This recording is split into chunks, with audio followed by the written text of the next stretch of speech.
Hello सबैजनालाई नमस्ते। र आज भने चाहिँ म एकदम मटर टिप्न लागि आइरहेको छु है। तपाईँले देख्न सक्नुहुन्छ मटर र दिन पनि एकदम राम्रो नै भइरहेछ, घाम लागिरहेको छ। यहाँ चाहिँ मैले सबै मटर लगाएको छु है। देख्न सक्नुहुन्छ सबै मटरै छ।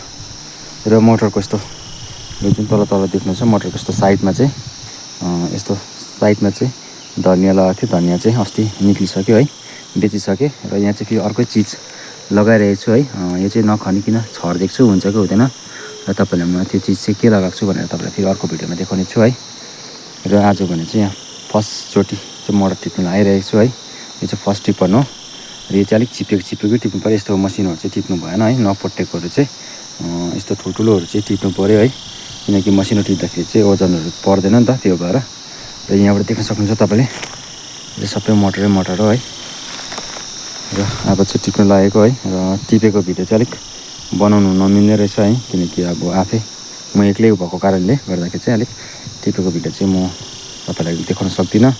र तपाईँलाई म टिपिसकेर कति चाहिँ आउँदो रहेछ यो फर्स्ट टिप्पणमा म तपाईँलाई त्यो चाहिँ देखाउने छु है त। र अहिले भने चाहिँ फाइनली मैले चाहिँ टिपेर पनि ल्याइसकेको छु मटर। यहाँ देख्न सक्नुहुन्छ यो चाहिँ ठुल्ठुलो मात्रै टिपेको। र अब चाहिँ वेट गर्नुपर्ने हुन्छ। र फेरि तपाईँहरूसँग अर्को ब्लगमा फेरि भेट हुनेछ है। तबसम्मको लागि टेक केयर, बाई बाई।